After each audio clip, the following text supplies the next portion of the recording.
afternoon. Well, last week I went to my first conference with all the heads from ISP Europe and met everybody from Spain and the UK, and it was really interesting, really positive and an exciting experience for me. I spoke to Mr. Taylor as well, and that was good.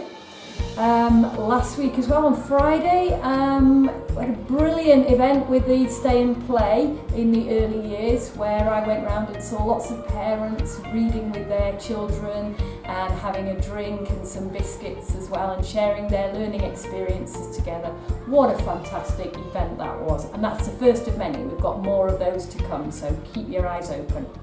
We're in the middle of preparing for our pop-up school event this week, which is on Friday afternoon and all day Saturday in La Salera. So if you're free, do come along and see all the different activities that we've got. We've got lots of exciting things planned. And also next week, we've got our first Open Doors Days on Tuesday and Wednesday. So we'll be inviting all parents to come and see what we're doing in the day-to-day life of our students. So it'd be fantastic to see you there. I look forward to talking to you about it. And if you've got any questions, of course, do drop me an email or give us a ring. Thank you.